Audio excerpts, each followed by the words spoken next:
So everything is my fault and credit goes to the entire committee, even those who just gave me moral support, all the way up to the people who stayed up pretty late last night when we completely tore apart the session and rebuilt it. To be a little bit more responsive. Hi, my name is Steve Diggs. I work for University of California, Office of the President, and I am chair of the first EDIJ committee. There are a number of you who were on the EDIJ.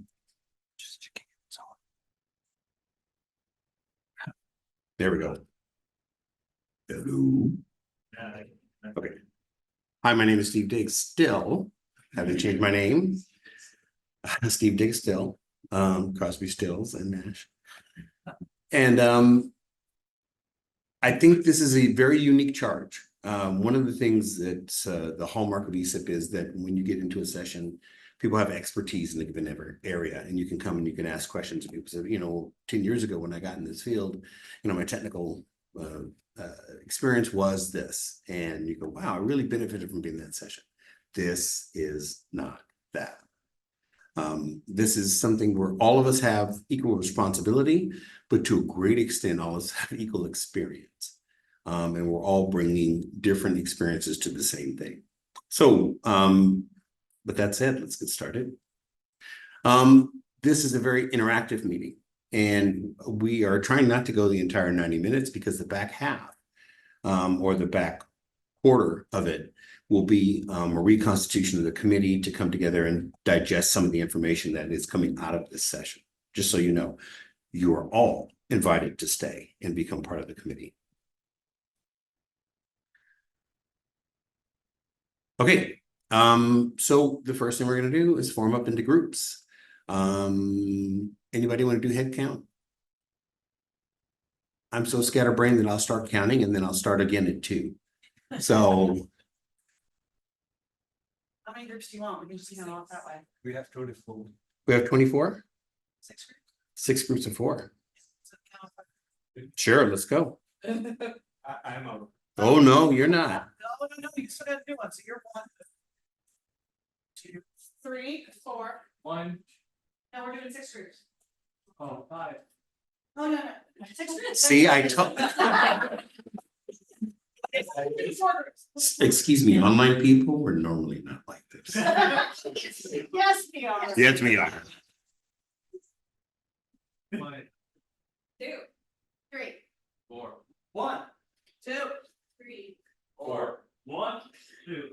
3, 4. 1. John. 3. 4. 1. 2. 3. 4.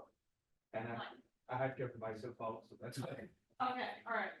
I do 3. I'm seeing if you are 3. Anybody that's leading group 1? Group 1, please go to your leader. 1. Okay. Who is leader of group 2? 2 back corner. To that corner. You're 4. Alicia's got 4. You will not need your computer. And now he tells me. So I guess I do with my motion.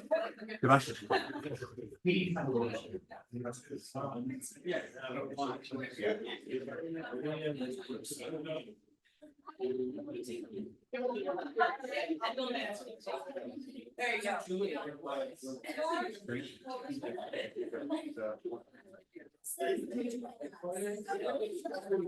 Okay, online people, if you wish, you can form your own group, and that will be group 7.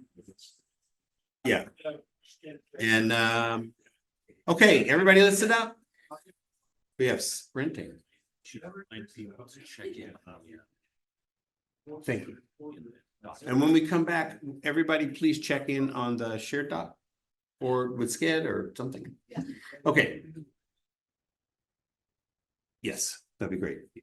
Okay. So this is meant to be an icebreaker. We won't get anything done unless you guys know each other very, very, very well. You're going to go 3 rounds and it's sort of lightning round. Be quick. The first one is the first music or best music concert I ever attended was year, artist. Now it is concerts you participate in are eligible, so it could be you. Round two is I'm currently procrastinating on, and I'm sure this crowd will have nothing to contribute. And the last one will really get to know you is a story I live to tell. What happened was when I was, for me, it was sliding on a disc when I was 12 and I went off the edge of a mountain. So yeah, stories like that would be great, but also stories of embarrassment qualify.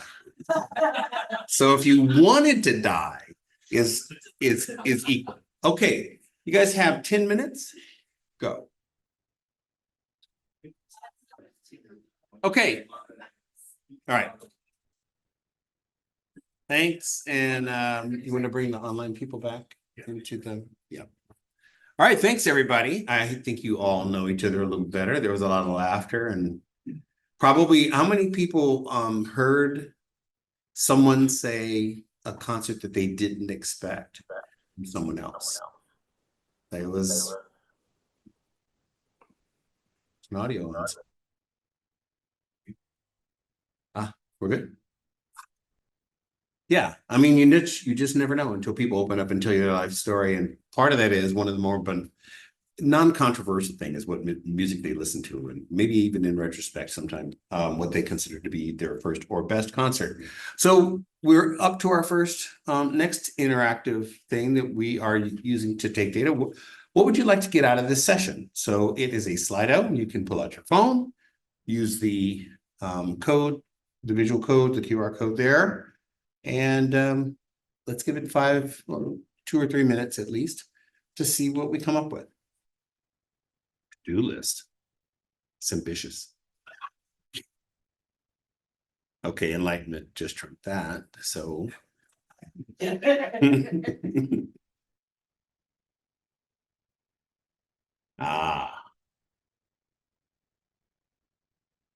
clarity.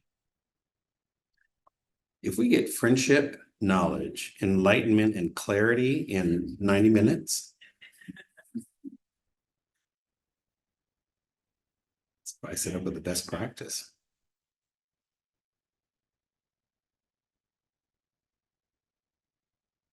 I will say already that these Slido responses are far more diverse than in the data structure.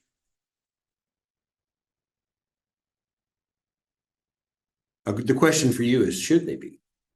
Should these responses be more diverse than they are in a data session? Okay, we'll give it about another minute. Yeah, there we go. But I would say this is us. Wonderful. Thank you very much. All right, your next Slido poll.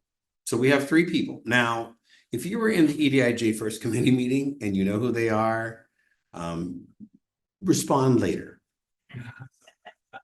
And you can do it in the form, yes. Okay, one more time.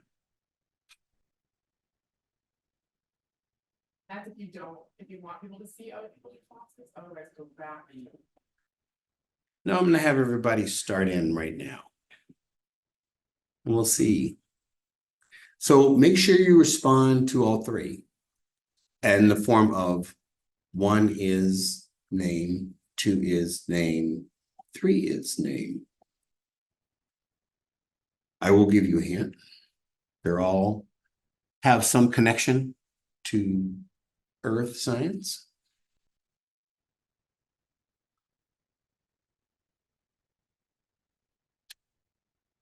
Like a scientist walking on earth.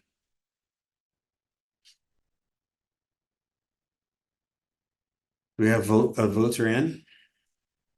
Are you watching the other side? Okay. Welcome. Yeah, we've got 7 in already.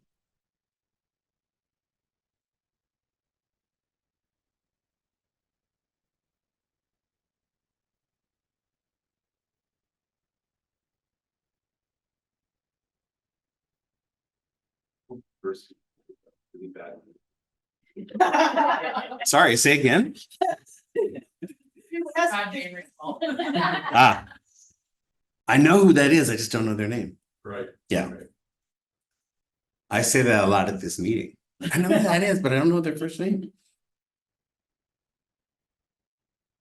Very good. We have a Tesla. Annabelle. This is a first. Anybody else want to weigh in before we reveal the answer and who wins the brand new car? Didn't know there was a car. Sorry. I had neglected to mention that.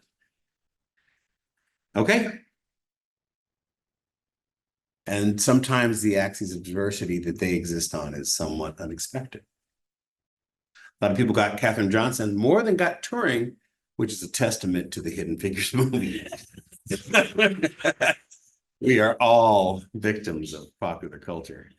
The middle guy is actually one of my heroes that I had to write a book report on in 7th grade. And those really kind of set the world on end, really beat Marconi to the whole wireless deal, but was denied membership in the Royal Society when he went, because he was in India. He was just the bee's knees, to which lets you know how old I am when I say stuff like that. But when he went to London, they told him because he was Indian, he could not be part of the Royal Society. And he went back home and made a fortune. So just to let you know, one of these things that I wanted to do early on, beyond all of you getting to know each other and sort of the barriers coming down so you're willing to share later, is to really just set the stage for what we're talking about when we talk about diversity, equity, and inclusion and justice. They can be defined many different ways in many different situations. I serve on a couple of other committees, two of which are international. Southern Ocean and the Scientific Committee on Antarctic Research both have EDIJ or DEI. For some countries, they put the D first. And this is the way that most people think of diversity. They think, oh, I want diversity, and then I'll be equitable, and that will make me inclusive. It sort of goes that way. And really, the way that I've, in years of working on these types of problems, you start with equity. So if you can achieve equity, equitable treatment, equitable opportunities, you've really kind of won the game, because the other two will naturally follow. They may follow the way that the demographics work in your area, and it may be slower than what you want, but you're headed in the right direction. If you start with diversity, oh, I think we see examples of that in the news every day right now. Like I said, this is not going to be a comfortable session, and in spite of you guys laughing it up in the beginning, that was just to fatten you up for the kill. So, so from the IPCC report, we get these very words about optimizing for the climate crisis for the people in low-lying areas in the tropics. They don't normally have a voice in how many tons of carbon we put in the atmosphere, and yet they're the first affected. So don't you think they should have a seat at the table and have some influence over, global policy? It is critical to prioritize equity and justice in decision-making and investment. Different interest values and all views can be reconciled if everyone works together, and that's why we're here. So Susan gave me this picture. There's luckily no other ASIP staffers in here to be mad at her. But this is also a picture of diversity for reasons that we won't disclose, and that's how it's supposed to be. But this isn't what most people think of as, all one gender and basically have a lot of the same genetic origins. And yet what's inside people's head, their backstory, their personal experience, their age, all makes them a very diverse group. And I think that's one of the reasons why ESIP works so well. So sad to see Annie Burgess sit here and now she's gone. All right, we need to gut check it. Get real. Right now, this group can't convene under this name in at least 3 states as of March. And thank you, Alicia, for putting in this map. But drive 30 minutes north, and that is actually true. So realize where we are. This was not the case when the advisory committee formed, but now it is. And you can expect this map to have light up with more states that do that. Florida will be probably the next. So these, if you can't read it, busy states that have introduced or passed anti-DEI bills. The blue ones have introduced a bill, the yellow ones have passed at least one chamber, and enacted is in orange. Recent headlines, I didn't have to reach far. Yesterday, it was about as far back as I needed to go. I've never heard I have been around the sun many times, and I have not heard a politician running for office saying women shouldn't have the right to vote. I've not heard somebody say that the reason that an oil tanker hit a bridge was because it was a DEI hire. And it gets more bizarre. I've never seen a party say that they have to stop making racial comments in the news, on the record. And I also have a problem because I've been around the sun so many times, saying that somebody's too old to do a particular job. I don't think that that should be the case at all. That shouldn't enter into it. And I think for those of you who are young, who think that way, keep living. It's amazing how you'll start to think, oh, that's not much older than me. There's a comedian who says you hear somebody died at 48, and you're like, oh, and then they say 50, and you're like, figures. So one of the ways to track ESIP growth is we can look at the increase in the number of partners over time, and you see it growing. And ESIP does serve a national community, but demographics say, what does that community look like now, and what will it look like in 10 years? So if you're shooting in the past, I was telling somebody about my experiences shooting both skeet and trap. You never want to follow the target. You're always going to lead the target. We're leading the target here. What is the trend line at the end of this census histogram? Not long ago, a group of us got together in what was called the Mars Group. Susan, do you care to enlighten us on why it was called Mars?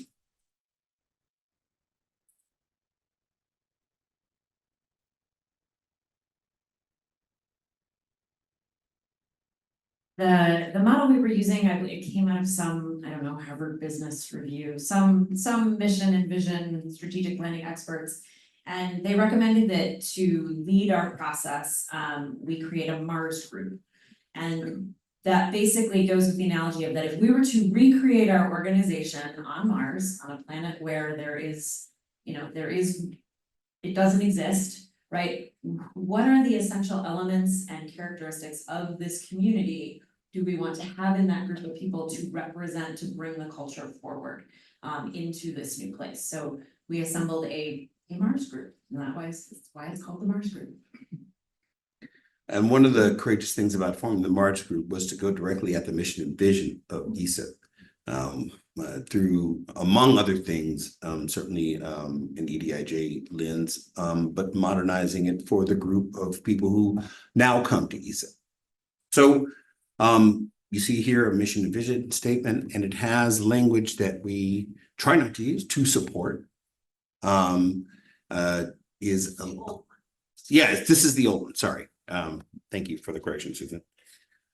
Yeah, we didn't regress.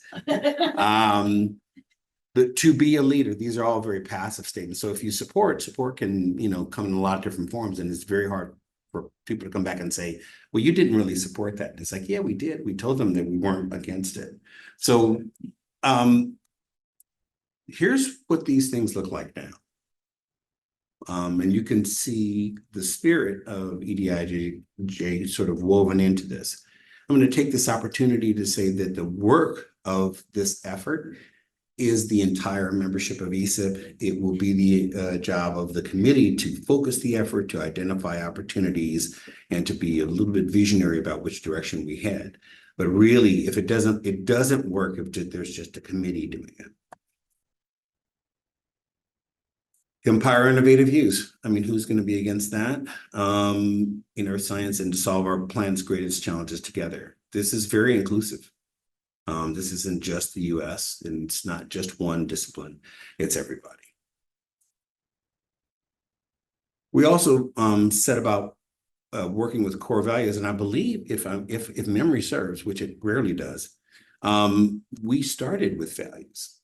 And the language for everything came out of these values that were discussed for quite a while, and including inclusiveness, openness. And I think one of the most important things that I look for when I'm hiring somebody is curiosity. If you're not curious about stuff, you're not going to be very creative about it.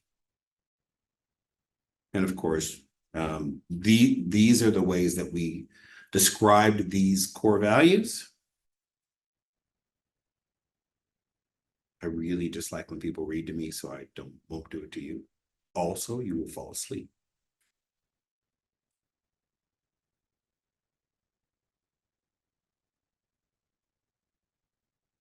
So we're starting to orbit the breakout groups. We're coming in on the right trajectory. We're about to sink into a nice little geosynchronous orbit.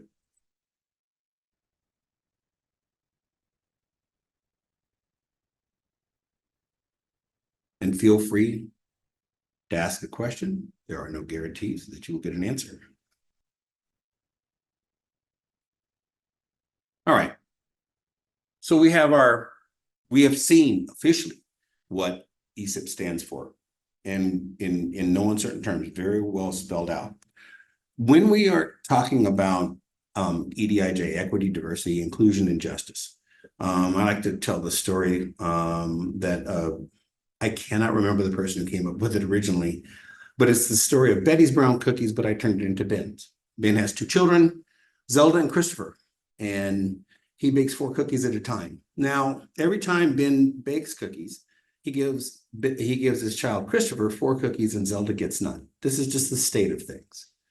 Zelda's kind of okay with it. Ben and Christopher are thrilled. But family intervenes and says, you really should start giving Zelda some cookies because, she likes sweets as much as anybody else. She's just not complaining right now. The next batch of cookies are baked. Christopher gets 3, Zelda gets 1. Problem is, both his kids are pissed off because Christopher has a sense of loss, even though he's well ahead, and Zelda is under-resourced in terms of cookies. This is the problem that almost every EDIJ committee I've been on faces, because you make one move and you tend to set up the perception of being disenfranchised for the group that is in the haves category. So just be aware of this dynamic as we go in and try to form solutions to problems. I will, like I said, the credit for most of this session goes to the committee, but the fault of the next part is entirely mine. We are going to go into breakout groups, and you're going to have a generous amount of time. You can use this QR code at the top, even though it's partially obscured, to get to the breakout slide. There is one slide deck for everybody. So you're going to reform into your groups from before. You should have an adequate number of slides. And the reason we do that, because in the end, we have a report out, and we're just going to go straight through the slide deck. So lots of talking, lots of forming. Now, yes. It doesn't work. Can you move it?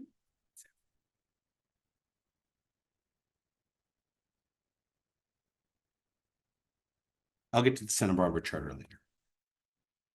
Thank you. All right.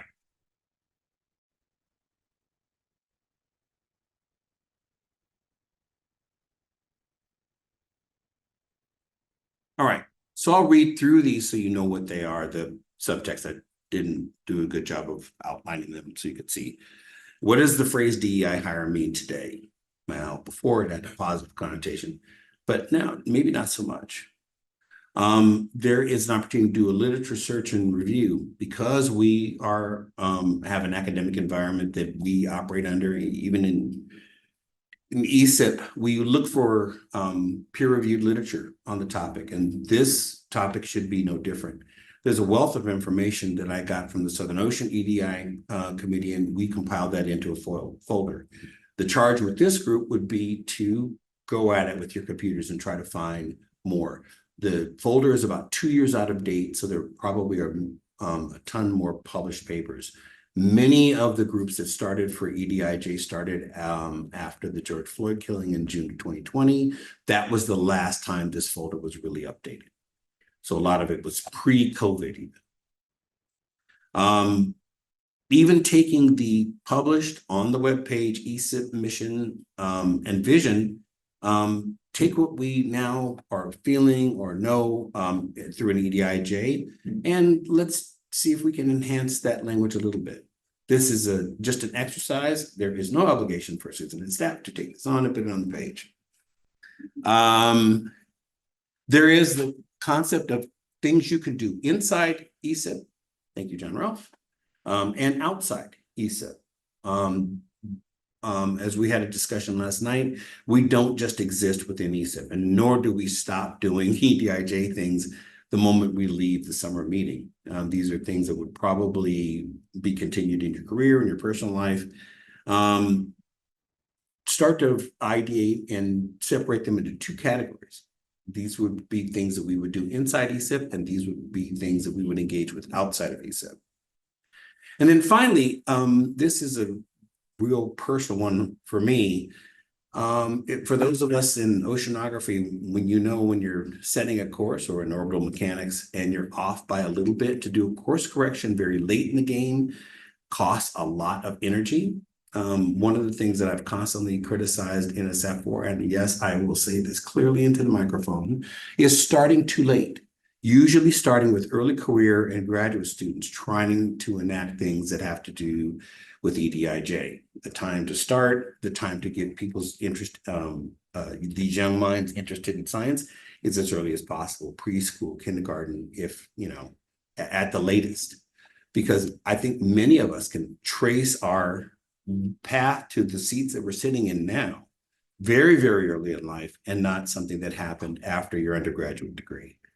So ideas, not just connecting in terms of EDIJ, but really stoking an interest in analytics, science, engineering, math. Those have been categorized, I think correctly so, as EDIJ activities, trying to get a science literate citizenry as early as possible. Okay, you're going to reform into your groups, and then in a close as you can in a democratic way, you're going to pick two topics, and you're going to have 10 minutes to go through the first topic and 10 minutes to go through the second topic. 20 minutes total. It will be like a boom, quick switch and get over, and then we'll report out at the end. This session is about you. So, let's exploit this opportunity. Yes. For people who may not have been here as the first group form, what should we do? Just go to any? Yeah, well, they'll invite you if they like. So you knew that was coming, Les. Come on, walk right into it. No, I would say if you did come later, I think one of these nice groups will invite you in. They're groups of about 6 people. Sorry. So join in where you can make the numbers balance out. Yes, So Denise. And I will repeat the question. If you don't have my- The QR code works, but it opens the slides in presentation mode. I added, so in the deck that we're presenting, I added breakout slides. You should be able to edit. Okay, so where's the link to the presentation deck? It If you wasn't go in the into scan. the Slack channel, EDIJ committee. So you have to go into for others, you have to go into the Slack channel. I can see it, yes. And Alicia is now going to add that link to the notes document, which is linked from Jet. Okay. And remember, Oh, only to brilliant. criticize me, not Joseph or Alicia. No, this is brilliant. Okay. So under resources for this session, there's a link to the slides, starting on slide. In the link to the notes, which is under resources for this session, starting on slide 26 is the breakout report. And I put a link to that in the Zoom for the Zoom online people as well. So.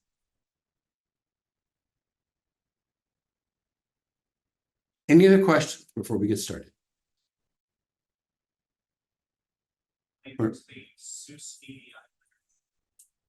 It is actually in the notes on this page, sorry. If you see the word folder, it's actually a link. Yes, we don't have a link to those slots. You will soon. Okay. So don't be afraid to, well, if you choose that one, we'll do it in the second half of the 20 minutes. How about that? Gives us time to repair this. I'll put that Okay. All right, so right now, what? Oh, that was telling them. Ready, break? Yeah. So get in your groups. Remember, I mean, if you want to take some, if you write on a tablet, sure, bring that. But you won't need a computer unless you're doing a literature search in this one. So you can always do it later.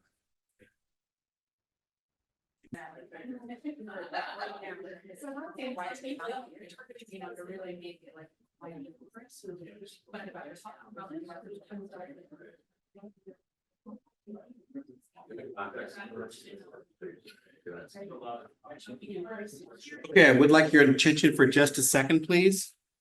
Hello? Hello? I don't remember the trick that elementary school teachers use, but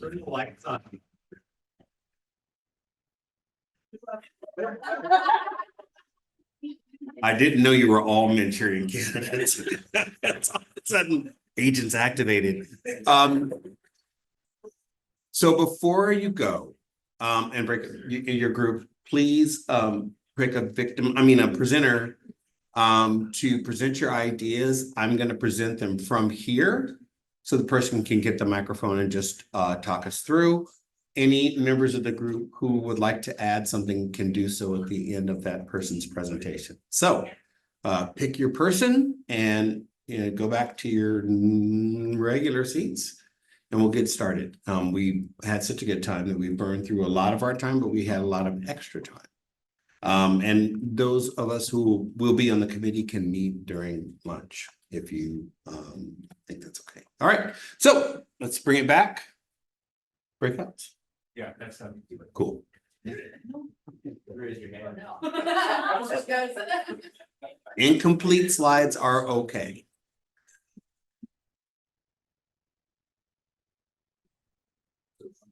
Best group gets a prize. Sorry? The best group gets a prize. New clock.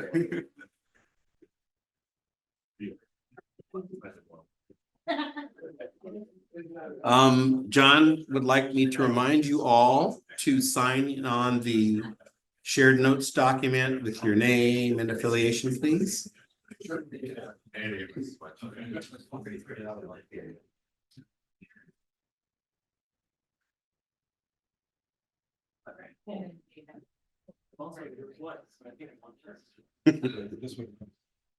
All right, let's get started. Report out time. This gives us a really good picture of the views inside ESIP. You all should have some degree of influence in what the committee does, and let's see what that looks like. All right, group one. Who's your reporting person? All you need is a microphone. Yep. Refresh it.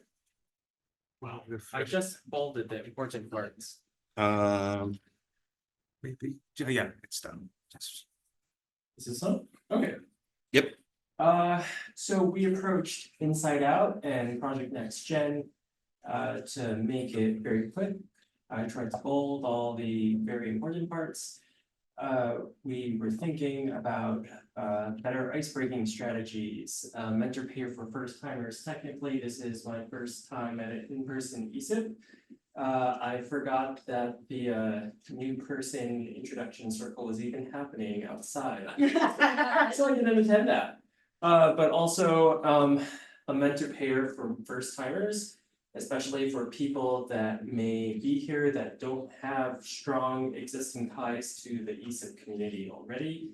I'm lucky that I already have a number of people that would be mentors here and have roped me into this session. But for people that are not, that might be visiting because they think it's interesting or it's local and in the area and they have conference funds to burn, and they're just wandering down the halls, and they are not that deep into the technical skill sets that we have and don't know how to break into conversations. Having people that are willing to pair up and meet and greet them would be nice. How do we do more outreach from ESIP to historically Black colleges and universities, minority serving institutions, primarily undergraduate colleges? The teacher workshops feel very walled off from the rest of the meetings. How do we integrate not just them with us, but us with them? How to connect to existing professionals that aren't in ESIP, but their work might be applicable. I mean, I'm sure Google, Amazon, Microsoft can pay for a few more of them to come over, and even other places. We are primarily a technology community. That's a very strong thread that binds us, and so a lot of those companies are worth trillions of dollars. Why can't they pay to come? We spend a lot of money on And the idea of member organizations for people that aren't a part of member organizations, they might feel a little put off in trying to join. I mean, it's a low mental barrier, but it is a barrier that may be perceived. For Project Next Gen, how do we make it important for people to want to come? For these new students, we are a niche conference outside of someplace like AGU. Outside of any of the IEEE or ACM, my background originally is in computer science. So if we're talking about something like SIGGRAPH that pulls in, you know, again, 20,000 people, or the AI, ML conferences that pull in lots of people, we are very small compared to them, even though we have more overlap with say SIGMOD, which is the big database conference. How do we make it important for people to want to come? Speaking of that, what is it? Martial law, semantic technologies. That is one example of a crossover from, say, ACM into earth sciences. A thought of moving IP to the front of ESIP, focusing on the information partners, reaching out to computer science, engineering students, trying to bring them in. You know, we all believe that we're in a climate crisis right now. I'm sure we can convince some other people that that's the case, and maybe they want to work with us and still get paid lots of money by Microsoft for their, what is it, computation engine, Earth engine, all of that. I mean, there are lots of people I know that have been poached by all those companies. I'm sure you can think of their names too. A census of people in ESIP to find their target, just like the slide, the graph that Steve put up previously about demographics in the US. What is our census right now? What do we look like? Do we skew older? Do we skew more technical roles rather than management? And so if we are not PIs leading our own labs, and we're trying to find new blood to bring in, how do we bring in that new blood? Maybe it's that we bring in our student interns that we have working for us over the summer. Yeah, I said to bring your student interns over and emphasize that, you know, it is possible to get a job through people at ESIP. There are a lot of us that are here. I've heard a number of us say, oh, we're trying to fill a couple of positions here, there, different agencies, different places, especially that just stating this as a fact, if our conference is skewing older and people are retiring out, that means it's likely that there are more positions that are opening up. Thank you.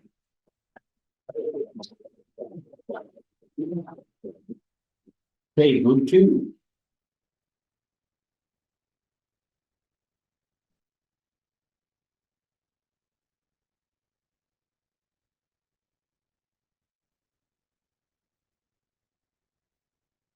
We violated our rule and gave you 2 slides instead of 1, apologies. So a lot of this was covered, especially thinking about sort of outreach and bringing a more diverse community into ESIP, both through sort of educational outreach and just reaching into different sectors. We also talked about soft skills development and kind of how can we train ourselves to support diversity, equity, inclusion in our work, both as ESIP as an organization, but then also bringing it to our professional spheres. Transparency in meeting agendas has been sort of my shtick for a little while. Come talk to me about templates. Let's see, mentorship also hit on a little bit of what Group 1 did, more mentorship in ESIP. Reaching into local local communities to help them use data to inform policies. Again, recognizing that a lot of our organizations already do that, but maybe aggregating best practices and building connections between those programs. Thinking about retention and nurturing. So once we get people here, how do we keep them here? Who's coming here for a second meeting after their first meeting? And then we talked a little bit about metrics and do we need a formal DEIJ assessment and what we had a few back and forth. There's sort of both sides of these stories. I don't know if we settled it. Next one, DEI hire. So this is clearly a phrase that has an emotional response. You might recognize it as affirmative action hires as well. So this is not necessarily a new idea, very much clearly denotes tokenism. Is this a hill we want to die on? Do we want to just say, no, DEIJ is our thing and we value this and we are going to be here? Or do we want to duck and cover and say, oh, operational ethics? So how do you operationalize ethical behavior? No one's going to argue with ethics. No one argues with DEIJ either, but who knows? But thinking about being in Florida myself, there's a little bit of political duck and cover that I end up doing as a pre-tenure professor. Yeah, and then thinking about advertising positions and sort of how can we use ESIP.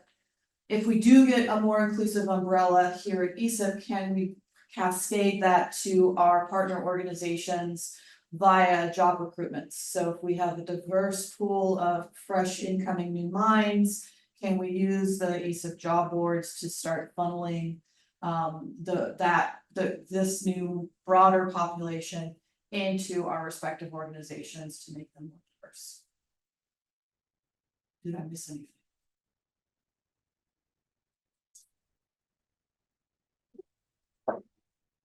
All right, Group 3. And I'm gonna ask you guys to step on the gas a little bit. So people can get to lunch. I was doing it. But be thorough. All right, Kathy, I knew I'd like to, because we also broke the rules and did 2 slides. Because we knew we wouldn't get on one.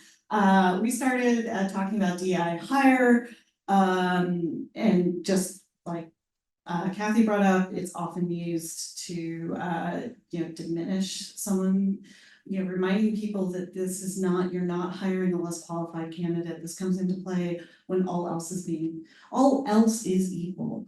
But you can also reframe it, because until a month ago, I lived in Alabama where you can't even use the phrase DEI. And so emphasize that you're not looking at diversity, you're looking for people with a different perspective and different experiences, because that helps reduce the friction. And then you can bring the data in and say, hey, there's a business case for doing this, and bring all of those studies and all that data behind it. Because we're data people, so of course we bring back data. Keeping in mind the difference between visible and invisible types of axes of diversity, that people focus, unfortunately, on the amount of melanin often in your skin, and that's the only aspect of diversity a lot of people think about. But reminding people that that's not all it is. Making active decisions, like including questions that might spark up in a job interview. Include questions that help you assess whether a candidate's core values align with your organization. And we also brought up a couple different programs. Next slide. Do I advance? Do you advance? Whatever. We talked about a lot more, but I'm trying. We also talked about inside out. These are some actions and a lot of these kind of overlap and go back and forth. So gathering leading practices around how to address some of the challenges, examples that people within ESIP have used, can gather and collate them, and like funding agencies making suggesting maybe funding agencies use a requirement that, hey, if you've worked with the same people for the past 2 years, your next grant, you can't work with those people. You have to move beyond your bubble.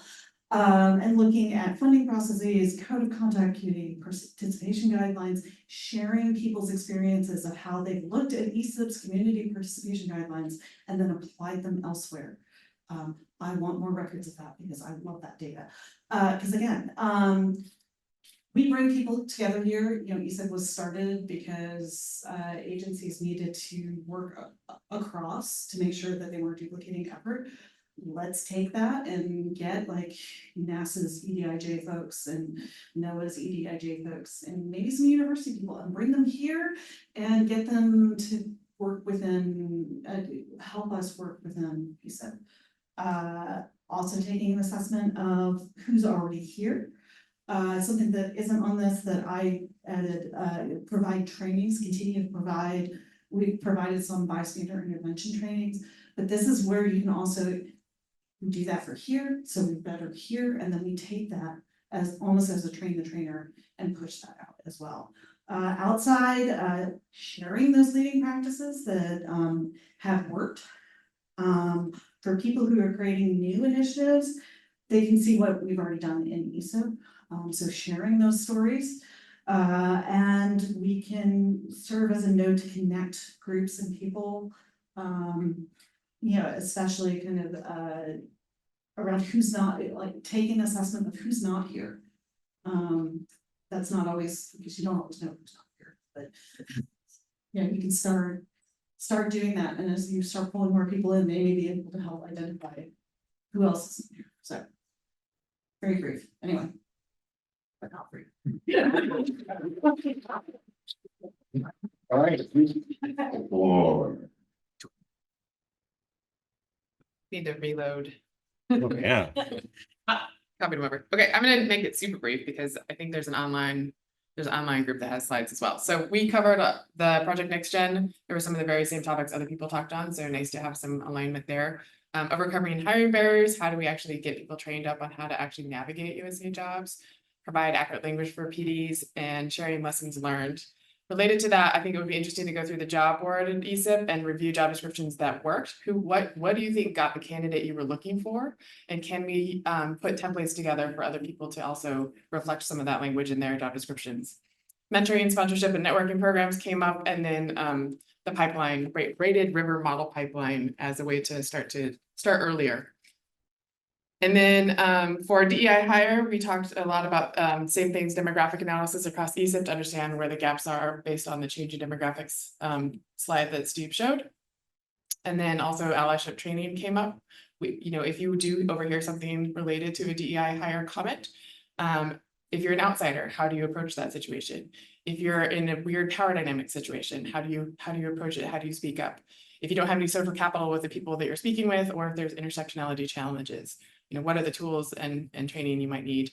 And role playing came up several times of like how to put yourself in that situation while you are still in a trusted space so that you're more likely to say something when you're outside that trusted space.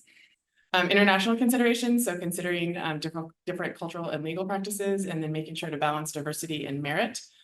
We felt like a lot of times the DEI hire comment came because people didn't feel like they had merit to be there. And so how do you reinforce the fact that these people are actually trained humans that just happen to look maybe or act differently than you expect? So And screw 5 or 6. 7. 1, 2, 3, 4, 7. I am good with math. Okay. Oh, the whole gang? All right. Hi, everyone. Leslie Shi from USGS, and the first topic we discussed was inside and out. So actions that a ESIP member could take inside ESIP is HBCU outreach or MSIs in general, just making sure that is a part of the plan. Inviting members of your team maybe that don't traditionally come to ESIP but could benefit from it. We had an example of someone inviting one of their admin members. And learning more about the ESIP educators group in ESIP, so repeat, and then in our own organizations, outreach again to HBCU and MSI, and also having maybe an event to talk about what ESIP is to people in our organizations.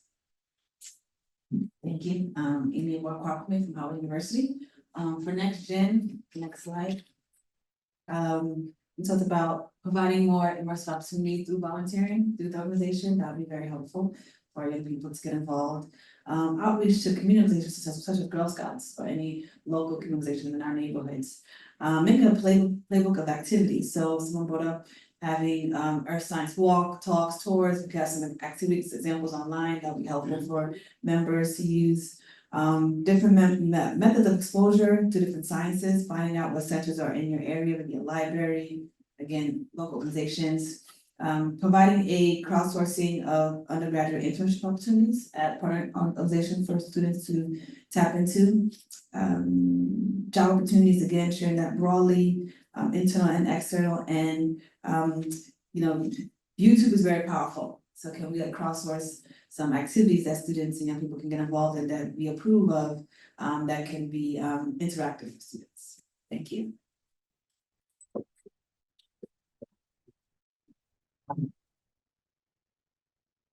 Alrighty, in the interest of time and your appetite, we're gonna. They elected not to. Yes.